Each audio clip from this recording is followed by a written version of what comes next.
ಒಂದ್ಸಲ ಈ ರೀತಿ ನೀವು ಸಾಬೂದಾನ ಪರೋಟ ಮಾಡಿ ನೋಡಿ, ಎಷ್ಟು ತಿಂದರೂ ಭೀ ಸಾಕಾಗಲ್ಲ ನಿಮಗೆ, ಅಷ್ಟು ರುಚಿ ಬರುತ್ತೆ. ಮತ್ತು ಎಷ್ಟು ಸುಲಭವಾಗಿ ಮಾಡ್ಕೋಬೋದಂದರೆ ಇದಕ್ಕಿಂತ ಸುಲಭವಾದ ರೆಸಿಪಿ ಬೇರೆ ಯಾವುದೇ ಇಲ್ಲ ಅಂದ್ಕೊಳ್ಳಿ, ಅಷ್ಟು ಸರಳವಾಗಿ ಮಾಡುವಂತಹ ರೆಸಿಪಿ. ಸೊ ಒಂದು ಸ್ವಲ್ಪ ಮಾಡಿ ನೋಡಿ, ಮತ್ತೆ ಬಂದು ನನಗೆ ಕಮೆಂಟ್ ಮಾಡಿ ತಿಳಿಸಿ. ತುಂಬಾ ಸಾಫ್ಟ್ ಆಗಿರುವಂತಹ ಆರೋಗ್ಯಕರವಾಗಿರುವಂತಹ ರೆಸಿಪಿ ಇದು. ಮುಂಜಾನೆ ಬ್ರೇಕ್ಫಾಸ್ಟ್ ಮತ್ತು ಟಿಫಿನ್ ಬಾಕ್ಸ್ ಎರಡಕ್ಕೂ ಮಾಡ್ಕೋಬೋದು ಈ ರೆಸಿಪಿ.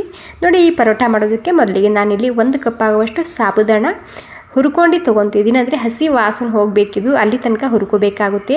ಹಾಗೆಯೇ ಪೌಡ್ರ್ ಮಾಡಿದರೆ ಇದು ಸ್ವಲ್ಪ ಕಷ್ಟ ಆಗುತ್ತೆ, ಹೀಗಾಗಿ ಸ್ವಲ್ಪ ಹುರ್ಕೊಂಡು ಪೌಡ್ರ್ ಮಾಡ್ಕೊತಿದ್ದೀನಿ. ನೋಡಿ, ಒಂದು 5 ನಿಮಿಷ ಆಗೋ ತನಕ ನಾನು ಮೀಡಿಯಮ್ ಗ್ಯಾಸ್ನಲ್ಲಿ ಹುರ್ಕೊಂಡಿನಿ. ಇವಾಗ ಪ್ಲೇಟ್ನಲ್ಲಿ ಹಾಕ್ಕೊತಿದ್ದೀನಿ. ತಣ್ಣಗಾಗಬೇಕಿದು. ಇವಾಗ ತಣ್ಣಗಾಗಿದೆ. ತಣ್ಣಗಾದ್ಮೇಲೆ ಇದನ್ನು ನಾನು ಮಿಕ್ಸಿಯಲ್ಲಿ ಹಾಕ್ಕೊಂಡು ರುಬ್ಕೊತಿದ್ದೀನಿ. ಬಿಸಿ ಬಿಸಿ ಇರುವಾಗ ಪೌಡ್ರ್ ಮಾಡ್ಕೋಬಾರ್ದು, ಅದು ಪೌಡ್ರ್ ಸರಿಯಾಗಿ ಆಗೋದಿಲ್ಲ. ಹೀಗಾಗಿ ತಣ್ಣಗೆ ಮಾಡ್ಕೊಂಡು ಪೌಡ್ರ್ ಮಾಡ್ಕೊಳ್ಳಿ. ನೋಡಿ, ಇವಾಗ ನಮ್ಮ ಸಾಬೂದಾನ ಹಿಟ್ಟು ತಯಾರಾಗಿದೆ. ಇವಾಗ ಈ ಹಿಟ್ಟನ್ನ ನೀವು ಸುಮಾರು ಒಂದು 2 ತಿಂಗಳ ತನಕ ಇಟ್ಕೋಬೋದು, ಏನೂ ಆಗೋದಿಲ್ಲ. ಇವಾಗ ಇದನ್ನು ನಾನು ಸೋಸ್ಕೊಂಡು ತೊಗೊತಿದ್ದೀನಿ.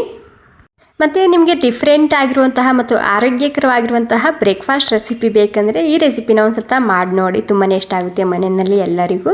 ಇವಾಗ ನಾನು ಮಿಕ್ಸಿಂಗ್ ಬೌಲ್ದಲ್ಲಿ ಹಿಟ್ಟು ಹಾಕ್ಕೊಂಡಾಗಿದೆ. ಇವಾಗ ಸಾಬೂದಾನ ಹಿಟ್ಟು. ಇವಾಗ ಒಂದು 2 ಆಲೂಗಡ್ಡೆ ನಾನಿಲ್ಲಿ ಬೇಯಿಸಿ ಸಿಪ್ಪೆ ಸುಲಿದಿಟ್ಕೊಂಡಿನಿ. ಇವಾಗ ಇದನ್ನು ನಾನು ತುರ್ಕೊಂಡು ಹಾಕ್ಕೊತಿದ್ದೀನಿ. ಸಣ್ಣ ಇದ್ದೆ ಅಂದರೆ ಒಂದು 3ರಿಂದ 4 ಆಲೂಗಡ್ಡೆ ತೊಗೊಳ್ಳಿ, ಅಥವಾ ಒಂದು ದೊಡ್ಡ ಇದ್ದೆ ಅಂದರೆ ಒಂದು 2 ಆದರೂ ಭೀ ಸಾಕಾಗುತ್ತೆ. ಮತ್ತು ಸಣ್ಣದಾಗೆ ತುರ್ಕೊಳ್ಳಿ, ಜಾಸ್ತಿ ದಪ್ಪ ಇರಬಾರ್ದು, ಆ ರೀತಿ ತುರ್ಕೊಳ್ಳಿ.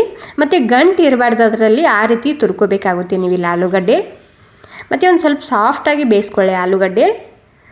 ನೋಡಿ, ಇವಾಗ 2 ಆಲೂಗಡ್ಡೆ ನಾನು ಇದೇ ರೀತಿ ತುರ್ಕೊತಿದ್ದೀನಿ. ನೋಡಿ, 2 ಆಲೂಗಡ್ಡೆ ಇವಾಗ ನಾನು ತುರ್ಕೊಂಡಾಗಿದೆ. ಇವಾಗ ಇದರಲ್ಲಿ ನಾನು ಮೆಣಸಿನ್ಕಾಯಿ ಹಾಕ್ಕೊತಿದ್ದೀನಿ, ಸಣ್ಣದಾಗಿ ಕಟ್ ಮಾಡ್ಕೊಂಡು. ಮತ್ತು ಕಾಳು ಮೆಣಸು ಹಾಕ್ಕೊತಿದ್ದೀನಿ. ಕುಟ್ಟು ಹಾಕ್ತಿದ್ದೀನಿ, ಪೌಡರ್ ಹಾಕಬಾರ್ದು, ಕುಟ್ಟು ಹಾಕ್ಕೊಳ್ಳಿ ಎಷ್ಟು ಬೇಕು ಅಷ್ಟು ನಿಮ್ಗೆ ಇಲ್ಲಿ ಖಾರಕ್ಕೆ. ಮತ್ತು ಕೊತ್ತಂಬರಿ ಸೊಪ್ಪು ಹಾಕ್ಕೊತಿದ್ದೀನಿ, ಸಣ್ಣದಾಗಿ ಕಟ್ ಮಾಡ್ಕೊಂಡು. ಮತ್ತು ರುಚಿಗೆ ತಕ್ಕಷ್ಟು ಉಪ್ಪು ಹಾಕ್ಕೊತಿದ್ದೀನಿ. ಇವಾಗ ಎಲ್ಲ ಸಾಮಗ್ರಿ ಸೇರಿಸಿ ನಾನಿದು ಒಂದು ಸ್ವಲ್ಪ ಮಿಕ್ಸ್ ಮಾಡ್ಕೊಂಡು ತೊಗೊತಿದ್ದೀನಿ. ಮತ್ತು ಬೇಕಾದಷ್ಟು ಇದಕ್ಕೆ ನೀರು ಹಾಕ್ಕೊಂಡು ನಾದ್ಕೋಬೇಕಾಗುತ್ತೆ ಹಿಟ್ಟು. ನಾವು ಚಪಾತಿ ಹಿಟ್ಟು ಯಾವ ರೀತಿ ನಾದ್ಕೊತೇವಲ್ಲ ಅದೇ ರೀತಿ ಇದು ಕೂಡ ನಾದ್ಕೋಬೇಕಾಗುತ್ತೆ. ನೀರು ಬೇಕಾಗುತ್ತೆ ಇದಕ್ಕೆ, ಯಾಕಂದರೆ ಇದರಲ್ಲಿ ಸಾಬೂದಾನ ಹಿಟ್ಟು ಇರುತ್ತೆ ಅಲ್ವಾ, ಅದು ನೀರು ಹೀರ್ಕೊಳ್ಳುತ್ತೆ. ಹೀಗಾಗಿ ಮೊದಲಿಗೆ ಮಿಕ್ಸ್ ಮಾಡ್ಕೊಳ್ಳಿ, ಬೇಕಾದಷ್ಟು ಇದಕ್ಕೆ ನೀರನ್ನ ಹಾಕ್ಕೊಂಡು ನಾದ್ಕೊಳ್ಳಿ. ಮತ್ತು ಈ ರೆಸಿಪಿನ ನೀವು ಉಪವಾಸ ಟೈಮ್ನಲ್ಲಿ ಕೂಡ ಮಾಡ್ಕೋಬೋದು ಈ ರೆಸಿಪಿ, ಯಾಕಂದರೆ ನಾವು ಇದರಲ್ಲಿ ಉಪವಾಸಿಗೆ ಯಾವ ರೀತಿ ಮಾಡ್ತೀವಲ್ಲ ಅದೇ ರೀತಿ ಮಾಡಿ ತೋರಿಸಿದ್ದೀನಿ ನಾನು ಇದರಲ್ಲಿ. ಅಥವಾ ನಿಮಗೆ ಮುಂಜಾನೆ ಬ್ರೇಕ್ಫಾಸ್ಟ್ಗೆ, ಮಕ್ಕಳ ಟಿಫಿನ್ ಬಾಕ್ಸ್ ಏನಾದರೂ ಡಿಫ್ರೆಂಟ್ ಆಗಿರುವಂತಹ ರೆಸಿಪಿ ಬೇಕಂದ್ರೂ ಕೂಡ ಈ ರೆಸಿಪಿನ ಟ್ರೈ ಮಾಡ್ಬೋದು. ನೋಡಿ, ನೀರು ಮಾತ್ರ ಇಲ್ಲಿ ಒಮ್ಮೆನೇ ಹಾಕಬಾರ್ದು, ಸ್ವಲ್ಪನೇ ಹಾಕ್ಕೊಳ್ಳಿ, ಸಾಫ್ಟಾಗಿ ನಾದ್ಕೊಳ್ಳಿ. ನೀರು ಬೇಕಾಗುತ್ತೆ ಇದಕ್ಕೆ, ಸಾಬೂದಾನ ನೀರು ಹೀರ್ಕೊಳ್ಳುತ್ತೆ ಇದು. ನೋಡಿ, ಇವಾಗ ನಾನು ಸುಮಾರು ಒಂದು ಅರ್ಧ ಕಪ್ ಹಾಕ್ಕೊಂಡು ಹಿಟ್ಟ ನಾದ್ಕೊಂಡಾಗಿದೆ. ಇವಾಗ ನಾದ್ಕೊಂಡಾದ್ಮೇಲೆ ಇದಕ್ಕೆ ಒಂದು 10 ನಿಮಿಷ ರೆಸ್ಟ್ ಮಾಡ್ಕ ಬಿಡ್ತಿದ್ದೀನಿ. ಅಲ್ಲಿ ತನಕ ನಿಮಗೆ ಒಂದು ಚಟ್ನಿ ಮಾಡಿ ತೋರಿಸ್ತಿದ್ದೀನಿ. ಹೀಗಾಗಿ ಕೊತ್ತಂಬರಿ ಸೊಪ್ಪು ಹಾಕ್ಕೊತಿದ್ದೀನಿ ಮಿಕ್ಸಿಯಲ್ಲಿ. ಮತ್ತು ಖಾರಕ್ಕೆ ಎಷ್ಟು ಬೇಕಾ ಅಷ್ಟು ಮೆಣಸಿನ್ಕಾಯಿ ಹಾಕ್ಕೊತಿದ್ದೀನಿ. ಸ್ವಲ್ಪ ಹಸಿ ಶುಂಠಿ ಹಾಕ್ತಿದ್ದೀನಿ. ಮತ್ತು ಒಂದು 2 ಚಮಚ ಆಗೋಷ್ಟು ಪುಟಾಣಿ ಹಾಕ್ತಿದ್ದೀನಿ. ಮತ್ತು ರುಚಿಗೆ ತಕ್ಕಷ್ಟು ಉಪ್ಪು ಹಾಕಿ ಒಂದು ಸ್ವಲ್ಪ ನೀರು ಹಾಕ್ಕೊಂಡು ಇದನ್ನು ಸ್ಮೂತಾಗಿ ರುಬ್ಕೊಂಡು ತೊಗೊತಿದ್ದೀನಿ. ನಮ್ಮ ಕೊತ್ತಂಬರಿ ಸೊಪ್ಪಿನ ಚಟ್ನಿ ತಯಾರಾಗುತ್ತೆ ಈ ಸಾಬೂದಾನ ಪರೋಟ ಜೊತೆ. ನಿಮಗೆ ಖಾರಕ್ಕೆ ಎಷ್ಟು ಬೇಕು ಅಷ್ಟು, ನೀವು ಇಲ್ಲಿ ಸ್ಪೈಸಿ ಬೇಕಂದರೆ ಮೆಣಸಿನ್ಕಾಯಿ ಕ್ವಾಂಟಿಟಿ ಜಾಸ್ತಿ ಮಾಡ್ಕೊಳ್ಳಿ ನೀವಿಲ್ಲಿ. ನೋಡಿ, ಎಷ್ಟು ಮಸ್ತಾಗಿ ಬಂದಿದೆ ಅಲ್ವಾ ನಮ್ಮ ಗ್ರೀನ್ ಚಟ್ನಿ.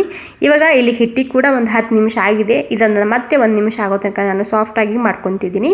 ಇಲ್ಲಿ ಜಾಸ್ತಿ ನಿಮಗೆ ಹಾರ್ಡ್ ಆಗಿತ್ತಂದ್ರೆ ಮತ್ತೆ ಒಂದು ಸ್ವಲ್ಪ ನೀರು ಹಚ್ಕೊಂಡು ನೀವು ಇದನ್ನು ಸಾಫ್ಟಾಗಿ ಮಾಡ್ಕೋಬೋದು ಹಿಟ್ಟು. ನೋಡಿ, ಇವಾಗ ನಾನು 1 ನಿಮಿಷ ಆಗೋ ತನಕ ಹಾಗೆಯೇ ನಾದ್ಕೊಂಡಿನಿ. ಒಂದು ಸ್ವಲ್ಪ ಕೈಗೆ ಎಣ್ಣೆ ಹಚ್ಕೊಂಡು ಹಿಟ್ಟು ತೊಗೊತಿದ್ದೀನಿ. ಚಪಾತಿಗೆ ಎಷ್ಟು ಹಿಟ್ಟು ಹಿಡಿತೀನಲ್ಲ ಅಷ್ಟೇ ಹಿಟ್ಟು ಹಿಡ್ಕೊಂಡಿನಿ ನಾನಿಲ್ಲಿ. ಲಟ್ಟಿಸುವಾಗ ನಾನು ಗೋಧಿ ಹಿಟ್ಟು ಹಚ್ಕೊಂಡು ಲಟ್ಟಿಸ್ಕೊತಿದ್ದೀನಿ. ಅಂದರೆ ನಮಗೇನಿದು ಉಪವಾಸಕ್ಕೋಸ್ಕರ ಇಲ್ಲ, ನಾನು ಹಾಗೆಯೇ ಮಕ್ಕಳ ಟಿಫಿನ್ ಬಾಕ್ಸ್ಗೋಸ್ಕರ ಮಾಡ್ತಿದ್ದೀನಿ ಈ ರೆಸಿಪಿ. ಹೀಗಾಗಿ ಇಲ್ಲಿ ಗೋಧಿ ಹಿಟ್ಟು ಹಚ್ಕೊಂಡು ಲಟ್ಟಿಸ್ಕೊತಿದ್ದೀನಿ. ಇವಾಗ ಮೊದಲಿಗೆ ಇದನ್ನು ನಾನು ರೌಂಡಾಗಿ ಲಟ್ಟಿಸ್ಕೊಂಡು ತೊಗೊತಿದ್ದೀನಿ. ಮತ್ತು ಸ್ವಲ್ಪ ದಪ್ಪನೇ ಇರಬೇಕು, ಜಾಸ್ತಿ ತೆಳ್ಳಗೆ ಕೂಡ ಲಟ್ಟಿಸ್ಕೋಬಾರ್ದು. ಮತ್ತು ಸಾಬೂದಾನ ಹಾಕಿರ್ತೀವಲ್ಲ, ಹೀಗಾಗಿ ಇದು ಮೂಗ್ಸಿ ಇಳ್ಕೊಳ್ಳುತ್ತೆ. ಹೀಗಾಗಿ ಈ ರೀತಿ ಪ್ಲೇಟ್ ತೊಗೊಂಡು ಒಂದು ಕಟ್ ಮಾಡ್ಕೋಬೇಕಾಗುತ್ತೆ ನೀವಿಲ್ಲಿ. ಎಲ್ಲ ಪರೋಟ ಒಂದೇ ಸೈಜಿನ ಬರುತ್ತೆ. ಓಕೆ, ನೋಡಿ, ಇವಾಗ ಈ ರೀತಿ ನಾನು ಕಟ್ ಮಾಡ್ಕೊಂಡಿದ್ದೀನಿ. ಇಲ್ಲಿ ಹಂಚು ಕೂಡ ಗರಂ ಆಗಿದೆ. ಇವಾಗ ಹಂಚಿನ ಮೇಲೆ ಹಾಕ್ಕೊತಿದ್ದೀನಿ. ಮೀಡಿಯಮ್ ಗ್ಯಾಸ್ನಲ್ಲಿ ಎಣ್ಣೆ ಅಥವಾ ತುಪ್ಪ ಹಚ್ಚಿ ಸರಿಯಾಗಿ ಗೋಲ್ಡನ್ ಬ್ರೌನ್ ಆಗೋ ತನಕ ಬೇಯಿಸಿದ್ರೆ ಸಾಕು, ನಮ್ಮ ಸಾಬೂದಾನ ಪರೋಟ ತಯಾರಾಗುತ್ತೆ. ತುಂಬಾ ಸಾಫ್ಟಾಗಿ ಬರುತ್ತೆ ಈ ಸಾಬೂದಾನ ಪರೋಟ. ಸೊ ನಿಮಗೆ ಎಷ್ಟು ತಿಂದರೂ ಭೀ ಸಾಕಾಗೋಲ್ಲ ನಿಮಗೆ. ನಾನು ನಿಮ್ಮ ನೋಡಿ ಸಮೀಪದಿಂದ ತೋರಿಸ್ತಿದ್ದೀನಿ ಎಷ್ಟು ಸರಿಯಾಗಿ ಕಾಣ್ತಿದೆ ಅಂಥೇಳಿ. ಪೇಪರ್ ಯಾವ ರೀತಿ ಇರುತ್ತಲ್ವ ಅದೇ ರೀತಿಯಾಗಿ ಕಾಣುತ್ತೆ ನಿಮಗೆ. ನೋಡಿ ಎರಡೂ ಕಡೆ ಕೆಂಪಾಗೋ ತನಕ ನಿಮಗೆ ಎಣ್ಣೆ ಹಚ್ಚೋದಿತ್ತು ಅಂದರೆ ಎಣ್ಣೆ ಹಚ್ಚಿ, ತುಪ್ಪ ಹಚ್ಚೋದಿತ್ತು ಅಂದ್ರೆ ತುಪ್ಪ ಹಚ್ಬೋದು ನೀವು. ಇಲ್ಲಿ ಸರಿಯಾಗಿ ಇದನ್ನು ಒತ್ತಿ ಒತ್ತಿ ಬೇಯಿಸ್ಕೊತಿದ್ದೀನಿ. ನೋಡಿ ಇವಾಗ ನಮ್ಮ ಸಾಬುದಾನ ಪರೋಟ ತಯಾರಾಗಿದೆ. ಎಷ್ಟು ಸರಿಯಾಗಿ ಬಂದಿದೆ ಅಲ್ವಾ? ತುಂಬ ಅಂದರೆ ತುಂಬಾ ರುಚಿಯಾಗಿ ಬರುತ್ತೆ. ನೋಡಿ ಅದೇ ರೀತಿ ನಾನಿಲ್ಲಿ ಇನ್ನೊಂದು ಲಟ್ಟಿಸ್ಕೊಂಡು ತೊಗೊತಿದ್ದೀನಿ. ಇದು ಕೂಡ ಅಷ್ಟೇ ಸರಿಯಾಗಿ ಬೇಯಿಸ್ಕೊಂಡು ತೊಗೊತಿದ್ದೀನಿ. ಲಟ್ಟಿಸುವಾಗ ಮೂಗು ಸೀಳುತ್ತೆ. ಅದು ಒಂದು ಯಾವುದಾದ್ರೂ ಒಂದು ಪ್ಲೇಟ್ ತೊಗೊಂಡು ಕಟ್ ಮಾಡ್ಕೊಳ್ಳಿ, ಸರಿಯಾಗಿ ಬರುತ್ತೆ ಇದರ ಪರೋಟ. ವಾವ್, ನೋಡಿ ಎಷ್ಟು ತಿಂದರೂ ಭೀ ಸಾಕಾಗಲ್ಲ ನಿಮಗೆ ಈ ಪರೋಟ. ಸೊ ಫ್ರೆಂಡ್ಸ್, ನಮ್ಮ ಸಾಬುದಾನ ಪರೋಟ ತಯಾರಾಗಿದೆ. ನೀವು ಇದನ್ನು ಉಪವಾಸ ಟೈಮ್ನಲ್ಲಿ ಕೂಡ ಮಾಡ್ಕೊಂಡು ತಿನ್ಬೋದು. ಮತ್ತು ಈ ರೆಸಿಪಿ ನಿಮಗೆ ಸ್ವಲ್ಪನಾದರೂ ಇಷ್ಟ ಆಗಿದ್ರೆ ಒಂದು ಲೈಕ್ ಮಾಡೋದು ಮಾತ್ರ ಮರಿಬಾರ್ದು. ಮತ್ತು ಈ ರೆಸಿಪಿನ ಒಂದು ಸ್ವಲ್ಪ ಖಂಡಿತ ಟ್ರೈ ಮಾಡಿ ನೋಡಿ. ಮಕ್ಕಳಿಗೆ ತುಂಬಾ ಇಷ್ಟ ಆಗುತ್ತೆ ಈ recipe. Okay, thank you so much ಎಲ್ರಿಗೂ.